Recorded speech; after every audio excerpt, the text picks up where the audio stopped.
I'm just going to start saying most of you know what I do. If you don't, I'm going to tell you in 2 seconds because I don't want to waste your time telling about me because that's so boring. So I'm a songwriter, an Emmy winner. I'm a hit producer. I've had hit songs all over the world and over 5,000 music placements all over the world. I'm still pitching songs. I've been doing it for 41 years now.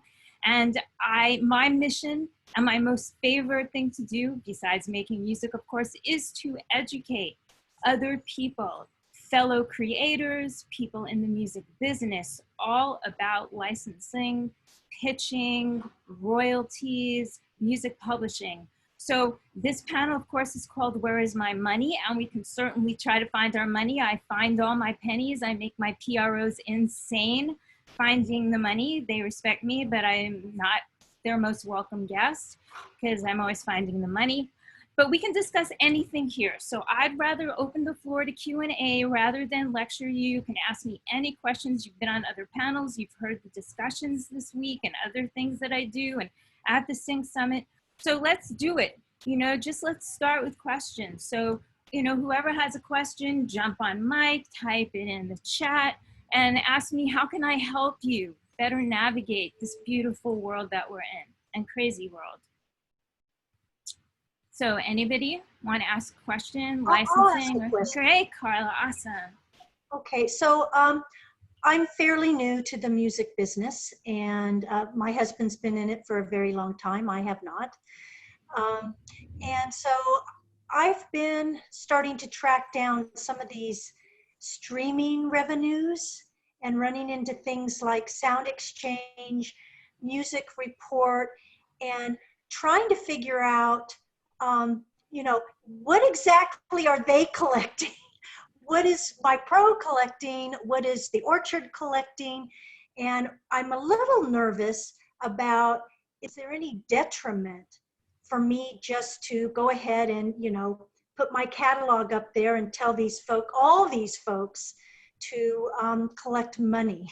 Okay, that's an awesome question. And I will answer it as quickly as I can to tell you, yes, join them all. I'm a member of them all. They all send me money from different sources. So to begin with, the PRO, your PRO, if you're American, ASCAP, BMI, CSAP, GMR. If you're Canadian, SOCAN, GEMA in Germany, all over the world, there are PROs. They collect your performance royalties, writers and publisher royalties for live performances, radio, TV, venues, and other things, but that is basically for the writers and the publishers, okay? So if you're a writer, you're also a publisher because you publish your own music. Even if you don't have an outside publisher, you are the publisher. I own my publishing, I publish my own music. Then when you join Sound Exchange is for the master owner and the artist. It's not for the writer and publisher. There are no writer-publisher royalties paid to you from Sound Exchange. So basically, Sound Exchange is for digital delivery, digital releases. So Spotify, Apple Music, Amazon On Demand, all that is paid by Sound Exchange to the writer and the master owner. So are you following so far? They're great, terrific. And that's not for terrestrial radio, like the radio, FM, AM radio that you put on in your car. That's paid for the PROs. And there's no artist master payment for that. It's only for digital releases that Sound Exchange works. Okay, then we have Harry Fox. Harry Fox collects mechanicals. Mechanicals are record sales, digital downloads, the sales of the records.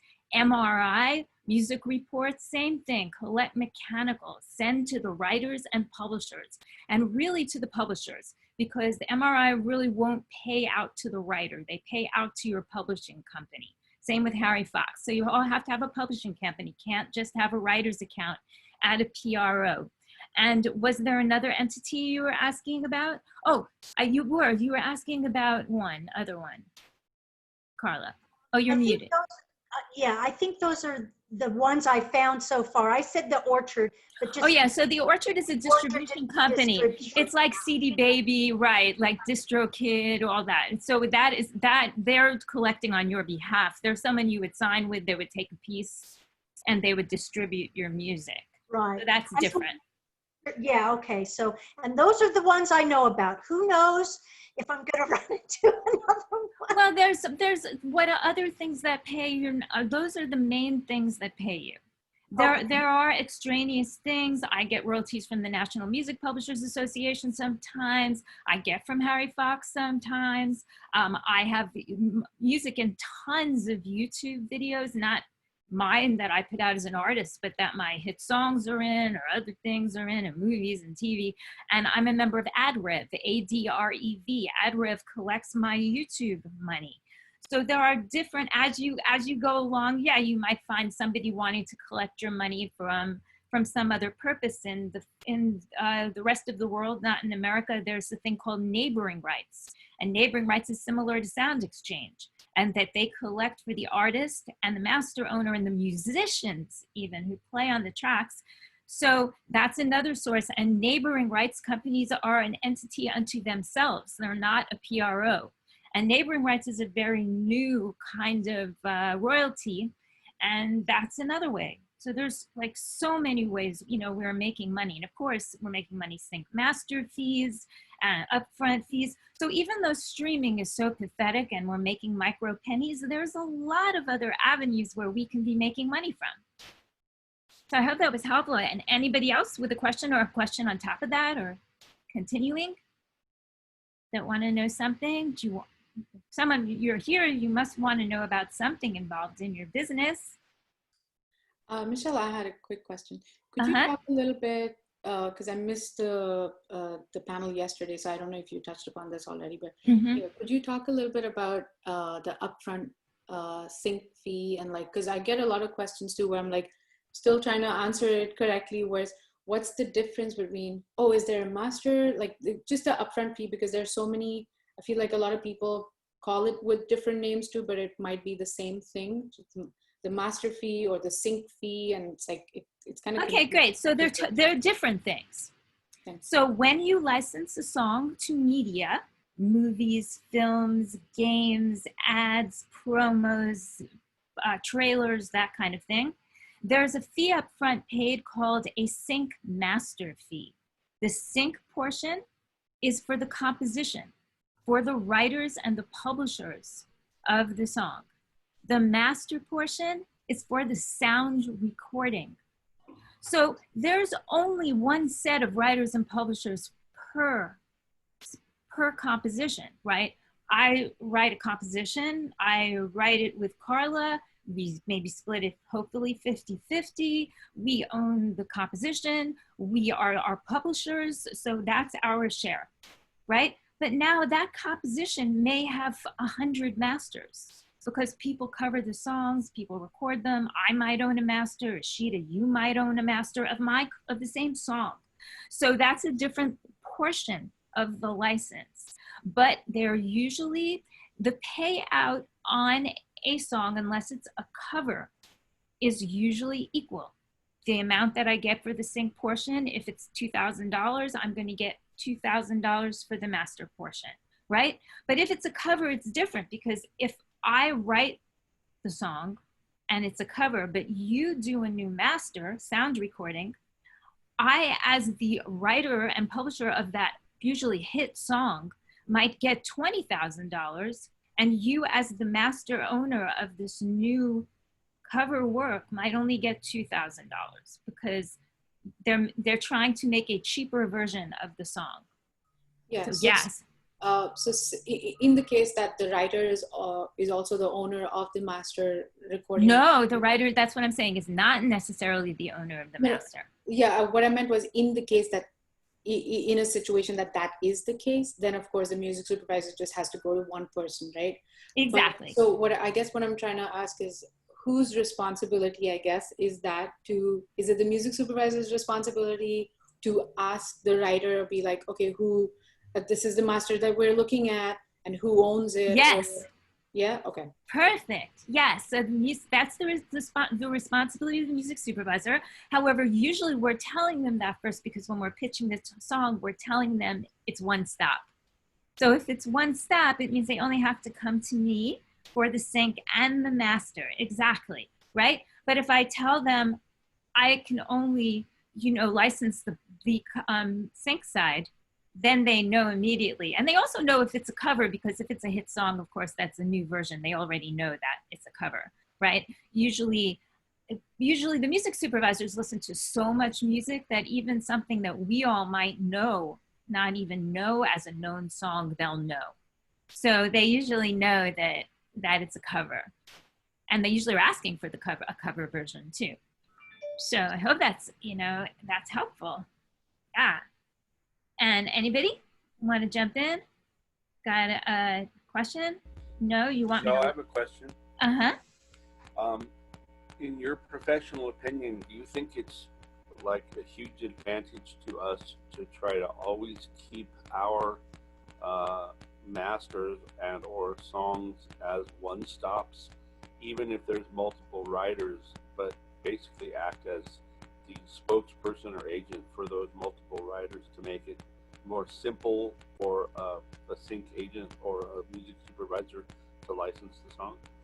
Absolutely, yes. So what I suggest in those cases, I have paperwork actually. So similar to the split sheet, in addition to the split sheet, when I finish a new song, well, actually, to be honest with you, I do this before I even write the song. And I really suggest this because I don't want to write co-writers who are going to encumber the song and are super irritating and difficult. So I do this before I even write with them. If you're going to write with me, like I have a questionnaire a mile long and you're going to have to say yes, yes, yes, yes. Part of it is all of us can pitch the song one stop, not just me being the designee, all of us. We all wrote the song. We can all license on behalf of each other. Now, in my world, do my co-writers ever do that? No, nobody pitches. They all dump it on me because they know I'll do it. But I do allow them to do it too. So my paperwork says, right, James, if you and I write together, you can pitch the song, I can pitch the song. And in doing so, we both can sign the license one stop, meaning you're representing me or I'm representing your share. And in the end, when the money comes, which is also in my paperwork, we agree to divvy it out to each other. So this is very important. In the licenses and on the cue sheets will be both of our information. So regardless of who pitched it and who placed it, all of our information will be in that paperwork. So it's transparent. So the music supervisors get the cue sheet correct. And then we together, divvy out the money to each other. So Quick yes. Follow-up? And what about the follow-up? Well, I'm just saying a quick follow-up question. Yeah. It seems to me, based on what you said, that might create some potential problems. And what comes to mind is, for example, let's say that you have 4 writers and each of them are granted that right to grant a license. What about if 2 people sync a song to 2 different agencies and there's a conflict? Or let's say because you're Michelle Weiss-Maslin, you get a sync for 6,000. Meanwhile, your writing partner goes to a micro sync and gets one for 600, but they are not necessarily compatible. I mean, doesn't it? Yeah, but they're non-exclusive. So who cares? Oh, I mean, so I'm great. Yeah, that's okay. Awesome. If I got one for 6,000 and you got one for 600, we made $6,600, and I'm grateful, James. Thank you for the 600. Perfect. So it wouldn't happen then if one person took it to one music supervisor and they synced it, they licensed it, and then someone else. No, as long as it's non-exclusive, and I recommend only non-exclusives. So on the panel yesterday, we actually discussed a little of this. I don't do exclusives unless someone pays me. So I do many exclusives. On the next panel, actually later on today, as there's someone I work with, JC at Megatracks, and he has an exclusive library, and I work with him all the time, and he pays me, and he's amazing. And then I give the baby with the bathwater to him, and he owns it. So then I do an exclusive, because I'm being paid up front, commissioned. But other than that, no. Everything non-exclusive. This makes way too much sense. I'm so happy. That's so awesome, James. And also, let's look at it this way too. Not only are my deals with the sync agents and the libraries non-exclusive, there's rarely a license for a film, TV, promo that's exclusive. It's very rare. Only with ads. And most of the time with ads, it's on a limited level, not, limited time frame, not in perpetuity. So for instance, if I license a song to a Coke commercial, right, and they pay me, $100,000, happy, right, they're going to ask for an exclusive, and their exclusives usually are going to be no beverages, right, no alcohol, no. But if I want a license to an underwear brand, sometimes they don't exclude that. They don't care. They're worried about their own competition. So it varies, and their license might be a year and have options for additional time periods, but it's not in perpetuity forever and ever usually. So that's a different variance of exclusivity. But for a TV license and a film license, those are non-exclusive. If they're commissioning you, they become exclusive. So like, for instance, if you do music for Disney, and Disney often will hire composers and songwriters, then that would be exclusive. But all of these things that I'm licensing to all these TV shows and all these movies, these are all non-exclusive licenses. So we absolutely have no problem with any of this, right? And with micro syncs, they're non-exclusive. They're so small, you're not going to find somebody, well, you might, because people are shady, but you're not going to find really someone asking you for an exclusive for a $600 micro license. So I hope, that's how, I'm glad it's helpful. So let me just read what Gail is saying here. You don't want to price yourself out of a placement by an arbitrary. Well, Gail, we're not even discussing that. So, but that's true, but we're not even on that discussion. So I was responding to a question that was in the text. Gotcha. Thank you. Perfect. Okay, so let's see. What is that question that Gail is responding to? Who asked the question? Irene? Was that your question? Irene, did you want to ask your question? About setting a minimum price below which you will not go. Great. So this is my situation. Maybe Gail has it different, but in my world, yesterday, a music supervisor wrote me. He said, "I need a bunch of this. I have $1,500 per song." It is so rare that I get a negotiation. Those music supervisors come to me and they tell me how much they have, and I thank them and do it. And that's pretty much it. Like sometimes at Disney, they'll actually ask me for a quote, but even though they're asking me to quote the amount to them, it says in the paperwork, we have $2,000. So I'm going to quote $2,000, right? They're sort of asking me for a quote, but they're telling me how much money they have, right? I'm not going to underquote that. That would be insane. And I'm not going to ask them for $2,500 because they're telling me they have $2,000. So really pretty much it is very rare anymore that anybody asks you to quote a price. I've done, like over 5,000 licenses, and I get told the price. Can I negotiate? It's very difficult to negotiate because the music supervisors are doing the best they can. There have been moments, especially on TV, when they have a very fixed budget. There have been moments when I've said to the music supervisor, look, if that's the best you can do for me, I trust you, right? And then they have come back to me on occasion and said, hey, you know what? The film's done. We got all the music. We found you an extra $1,000. Great. How nice. Yeah, that's exactly right. When we have a budget, we have a budget. And they tell us how much we have to spend and how many cues they need. The only time that we actually put out a formal quote request that actually has some room for negotiation is when it's a major copyright and star for the recording. But when we do have somebody who, like Michelle, who is always so easy to work with, that we will try to find extra money in the budget so that because they've been so amenable, because they've helped us out in the past, that we go, hey, let's funnel some extra dollars that way because they're so cool.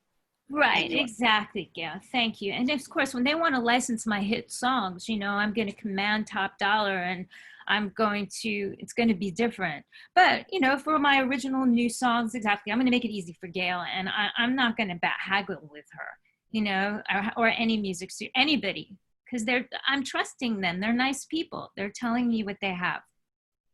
Irene was asking this question for sub-publishing, is there a better way rather than using another publishing company to collect directly online? So Irene, come on, Mike, do you mean for what? For like record releases or sync? Yes. Which one? Yes. For record releases, as an independent publisher, it's kind of hard to collect on that. Oops. Okay, yes.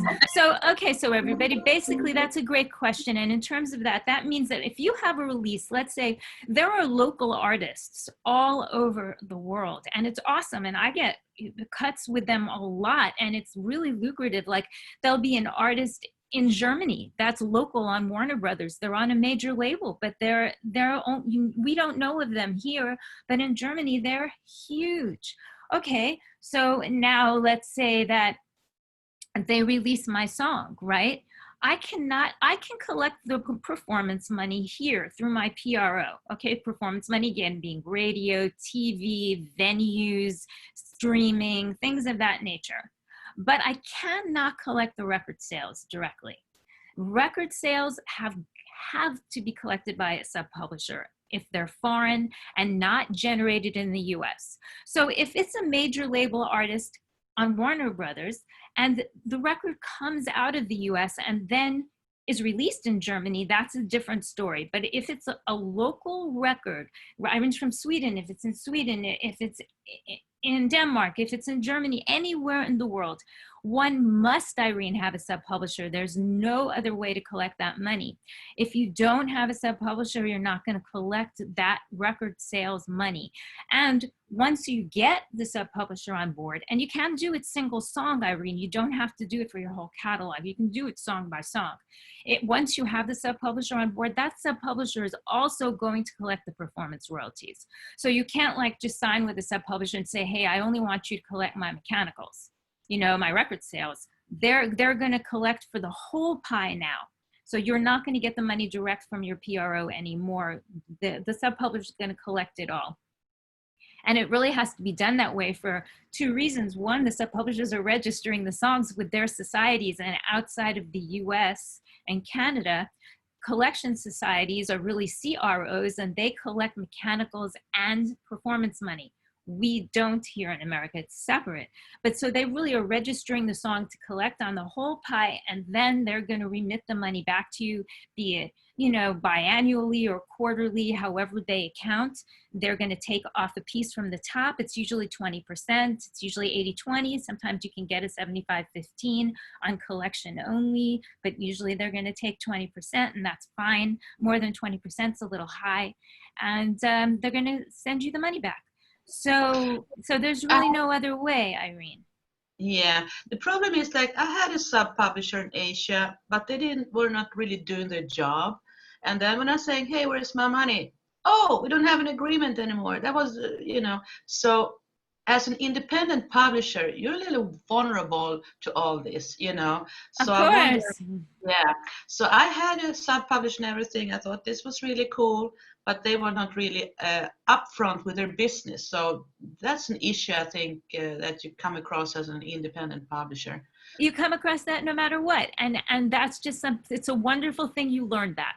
Now you have to do more due diligence, more research to make sure you're with someone like Sony or Warner or Avex or, you know, a big company that I work with Avex in Japan, and I get them all my money. Well, all my money that I can tell, you know, we can never really tell. But they definitely remit, and they definitely look into errors. And, you know, so I think that's key, right? But now also I'm single songing those deals. I'm not doing my whole catalog. And I especially in Asia recommend that, because there are many publishers who might pitch on your behalf and get you a cut. And if your whole catalog is tied up with Sony Japan, you know, Avex is not going to do a song with you. So At any rate, hopefully it was a really good learning experience, Irene, because that's how we learn, you know. But I believe that there were money there that I never was distributed. So.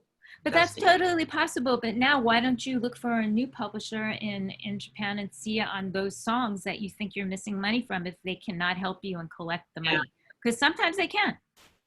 Yeah. You know, sometimes they can. My French sub-publisher found money from my previous sub-publisher from like 10 years before. And he got that previous sub-publisher to remit that money back to me. He saw that they had still been collecting on the money and not sending it to me. Yeah.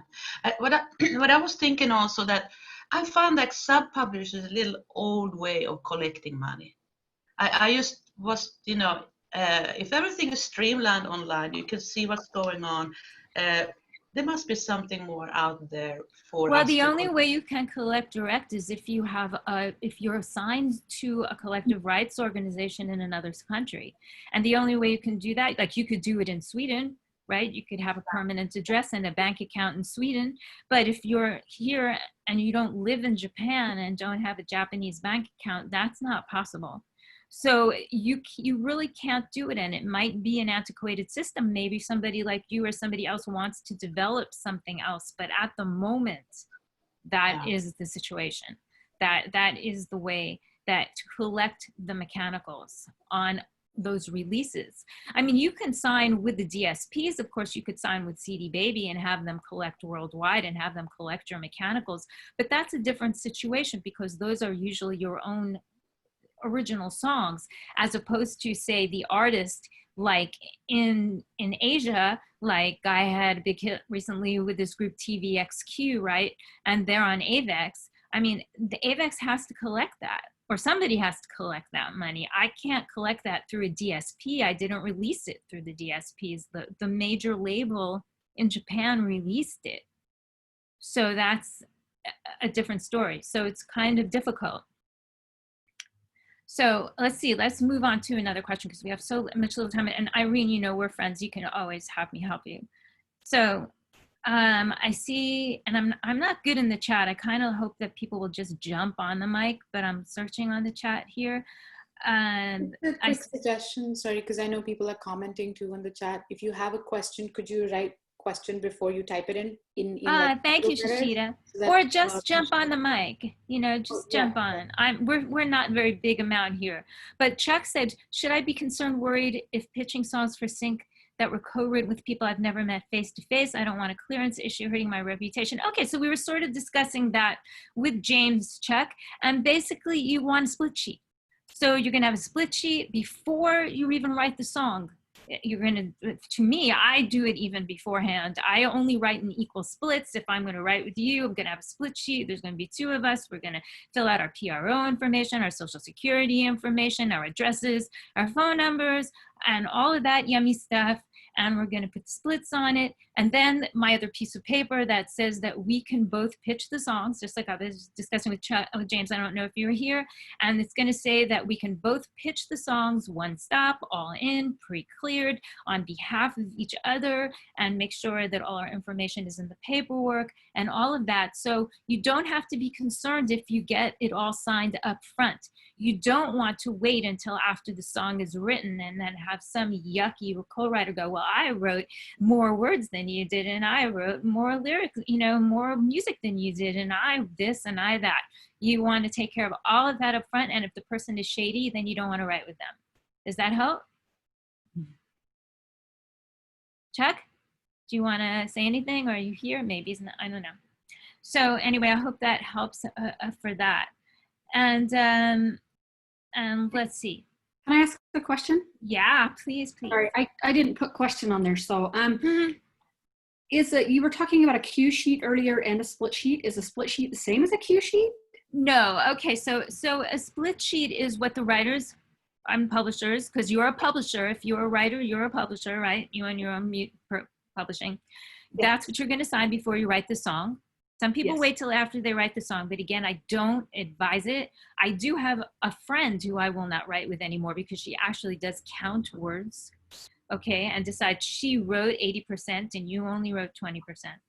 So I would do this beforehand, make sure I would only write in equal splits. I don't care what all these crazy people do, giving this 2% and 5% to the dog walker. I don't believe in it. It makes it very hard to get pitch your song to. It's all a mess.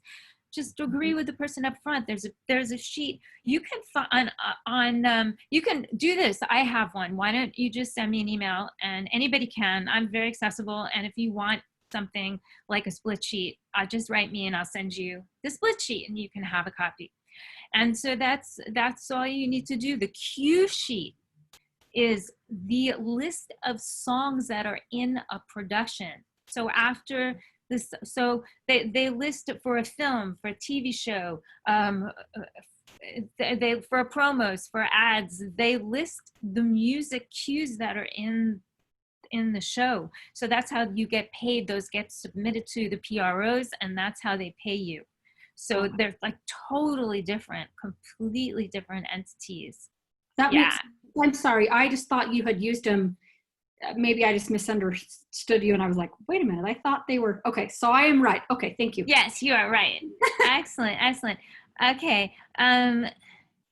So Gail is saying, would you be willing to share your split sheet agreement for? Oh, yes, of course. I'm totally willing to share my paperwork to anybody who wants to write me personally. Send me a nice note and tell me what it is you need. And Amira, yes, you really should put your social security numbers on that split sheet. I know people are always so weird about giving out their social security number. I give it out all day. I mean, you know, everybody's asking me for W-9 and my social security number, and just, it's not going to hurt you. It's fine. And you really should, and you shouldn't just put the last 4 digits, but that they usually require that, the PROs require that. You should also have your CAEIP numbers on that split sheet.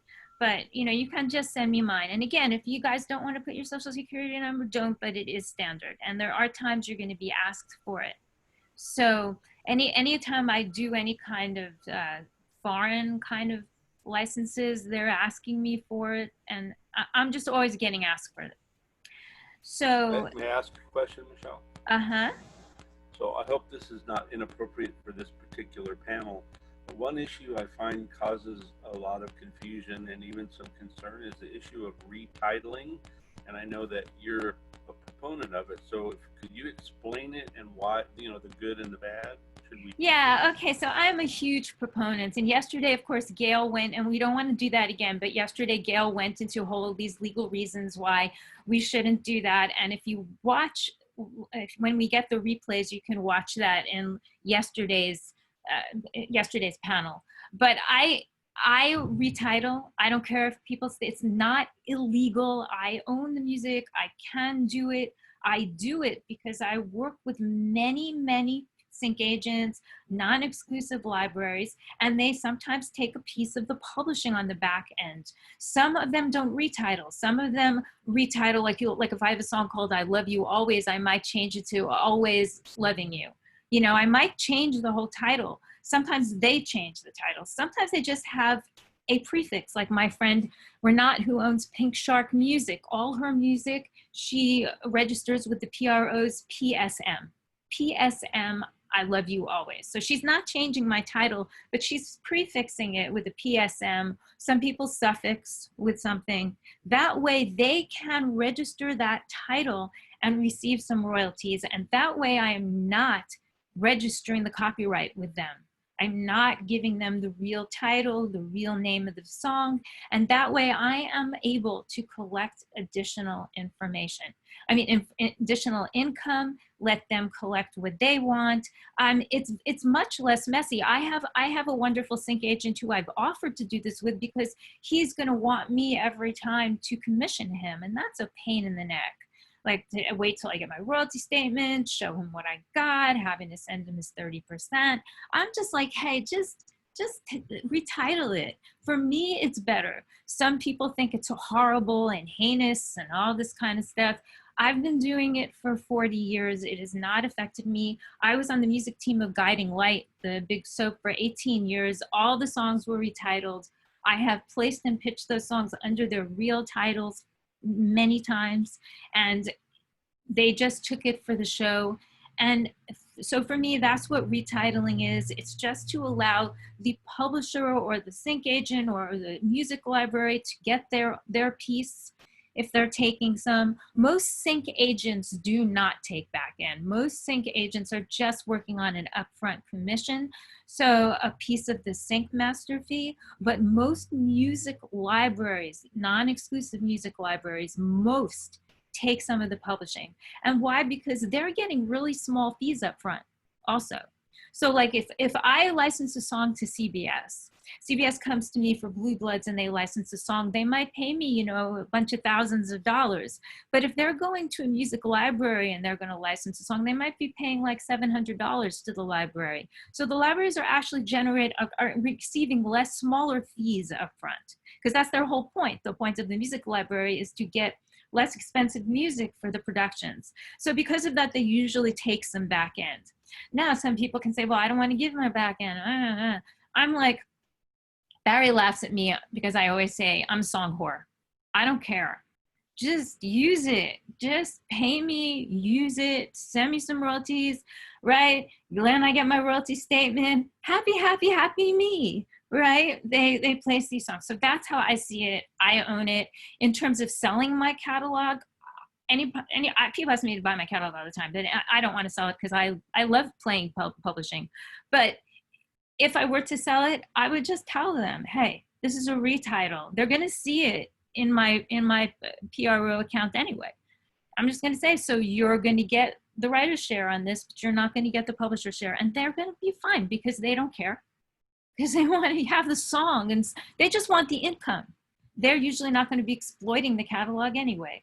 So I hope that helps. It's very complicated with retitling, but I've made it very easy. And for me, it's super happy. And if you guys think it's unethical, that's then I respect that and don't do it, right? But for me, it has brought me like millions because of the guiding light in dollars. So, you know, I'm all like rah rah. Hey, Michelle, another quick question here. Could you talk a little bit about blanket licenses, like what it looks like from the artist side of things and from like the library side of things? Like, yeah. Yeah, so you mean if a library gives you a blanket license or a TV show or a production, libraries don't usually give you a blanket license. Libraries usually just take your songs and then you agree in their contracts that they can exploit it how they want. You know, there might be some clause where you can check occasionally that you don't want profanity or you don't want any sex uses or drug uses sometimes, but sometimes not even that. Sometimes you're just agreeing that they're going to exploit it. Some networks do blanket licenses, and for me, blanket licenses are okay if you're still making royalties, but some networks actually do blanket licenses where you forego your royalties and just say for a fee of $10,000, $100,000, whatever it is, they license your whole catalog and that you don't receive any royalties. You only receive that upfront fee. And that's really yucky. And I don't recommend that at all. But if they do a blanket license, MTV did it, right? With MTV, actually went show by show. So I will license to Laguna Beach, I license for the Hills, I license show by show by show. But MTV will also do a blanket license to you for your entire catalog for all of their shows. I don't like doing that. I want to have a little control and know where my songs are going to be. And so usually with the music supervisors, I'm doing that not in a blanket way. But you know, you can. And again, as long as you're getting paid royalties, that's fine. As long as you're not foregoing your PRO royalties in a blanket, like it's really good. That's a direct license where they're paying you up front with no royalty possibility, then it's fine. You know, Shida, there's no problem with it. Right? And they're non-exclusive, because the key word, of course, we're always looking for in our contracts are non-exclusive, right? Really, really important. There would also be blanket licenses, for example, like MTV or whatever, in that kind of a situation where they wouldn't ask you for your back-end money, right? No, never, but I've never seen an MTV ask for that. Never. No, in that kind of a situation, or in a blanket license kind of a situation, there would. But there always are other be- networks that do. I mean, there's been like ESPN, and there are bunches of networks that'll come to you and say, "Hey, we want a direct license. We blanket of your catalog. We'll pay you X amount of dollars, but we don't want to go through the PROs after that." Okay. So, and there are many, many, many composers and writers who do that. But it's really dumbing down the system, and in the end, detrimental to all of us to do that, right? It's cheapening our work. So we really won't want to do that. And you know, going back to let's discuss upfront fees again, right? And we were discussing prices before. For me, and even now, because I can keep wanting to build my catalog, right? So it has value. It's about the back end. The upfront fee is happy, yeah, and I can pay some more musicians and make some more recordings, and all my money goes to pay musicians and make recordings. So, you know, yeah, that's great. But the value of the placement, the value of the cut and the hit song with the artist, the value of it is the back end. The value is the royalties, right? So we really don't want to cut out our royalties to get some cash up front, because the value is in the back, right? That's where the money is. And that's what's going to value our catalogs. Like, for instance, we can do lots of ads, but if we do lots of ads, there's almost no back end royalties on ads. It's mostly all up front. So if we're only doing ads, then our catalog ends up having no value, right? But we've gotten lots of nice big upfront fees, so we can do that. That's okay. But I want to diversify. I want to do all of this so that my catalog has value, cash comes in to pay the musicians and buy toilet paper, and we're all happy. Do you know what I'm saying? Yeah. Yeah, that totally makes sense. Thank you. Yeah, you're welcome. And I'm not sure, I think we're like almost done here, right, Ashita? Yeah, we have. Yeah. But, Yes. Yeah. So one more question, quick, and that's it. Sorry, but let me just say this first. You know, I do giving a course, and I always forget to mention it because my marketing of music is awesome, and my marketing of my course is not. I give a whole course. It's 20 weeks. It starts on September 30th. This particular edition of it. It's on the Springboard website. Barry has posted about it. You can come to me and ask me about it. Some people here are in it.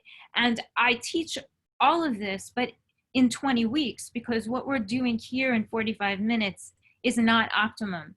This is just like the tip of like everything that is day to day, and music publishing and licensing is so complicated. And I teach all of it and hold everybody's hand. So I hold your hand to do this and write letters well and know all about music publishing. So when somebody, a music supervisor or A&R person asks you a question, you can answer it and you know what's going on. You can contact them. I teach how to connect, and not just how to come to an event like this and see a music supervisor and connect with them, but I teach you how to find them, connect with them yourself, do your own work, learn how to do all of that. And that the net stuff that I do all day. So I teach how to do what I do, right? To do it. So let me just say that, and if you're interested, you can also write me, and you can write me on LinkedIn. If you can't find my email, but my email is everywhere. You can write me on LinkedIn, you can write me on Facebook, you can, and if I don't answer you, I didn't get it, because I answer everybody, because I want everyone to answer me, right? I don't want to, I hate, right, when I pitch somebody and they don't talk to me. I want people to answer me, so I answer everybody. So there you go. If I didn't answer you, send it again, because there are over 2,200 emails in my box. So go on. Sorry. One more quick question. Yeah. So I've noticed that writing directly to a brief, the money is sometimes pretty amazing. But I also noticed there's a huge difference with what's being offered or available on libraries. Sometimes a lot different, like $200-300. So do you recommend, if we have to focus on one or the other, that we tend towards trying to get more briefs and writing directly to the brief? Or should we do both? Or should we focus on libraries? I again diversify. I focus on everything. So I'm not going to focus only on libraries. No, I'm going to focus on every avenue there is to pitch to, and I'm not going to put all my eggs in one basket. And also, let me just throw this quickly out about briefs. Most of the time, by the time you get a brief, it's done. Most of the time, it's too late. I very rarely get these placements by briefs. I get them by finding people, connecting with them, making acquaintances with them, making friends with them. And when I get briefs, it's like, I need this now. I don't have time to create for it. The music supervisor is writing me going, I need this in like 10 minutes. Do you have this? Right? So that's the brief. The brief is the same brief you're seeing to write to, but I'm not getting any time to write for it. So, and most of the time, if you see briefs at things like Song Trader and things like that, those briefs, they are so old. I mean, TV, especially, film a little longer, but TV, it happens in an instant. You know, they're asking me for songs that are going to air in 2 weeks or a week. You know, so James, I definitely wouldn't be wasting my time only, you know, writing the briefs, you know, and all of that. You want songs in libraries, you want songs directly to A&R people, directly to music supervisors, directly to ad agents. You want to diversify your catalog. So I think I'm done. The other panel had to stop before me, so it's not kind for me to continue on. But thank you for being here. Stay for the other panels. There's an awesome music supervisor where you pitch to them soon. Thank you, Michelle. And come to the meet and greet later, right, Ishita? For all of us who are here who are panelists, Doris and all that. That'll be happening at 5 p.m. Chicago time. So and then you can come sit down and ask something one-on-one. Yeah. Awesome. All right, you guys, thank you so much for having me. Thank you, Ishita. Thank you, Doris. Thank you. And thank you, Gail. As usual, you rock. Aw. Michelle. So hey, Jarrell. What's next, Ishita? What's the panel next? I think this is the link for, if I'm not mistaken, it might be the link for Dale Penner and Kevin Williams's next panel, which is a Tech Talk. Awesome. They're awesome. I would also people. recommend if you want, you can, just to be sure, if you want, you can sign off and then go to the conference page and sign back into the appropriate Zoom link, just in case if this is not the one, that one, you know. Perfect. Great. All right, everybody. Thank you. Thank you. Lots of love. Thank you. Get your music out there. Thank you.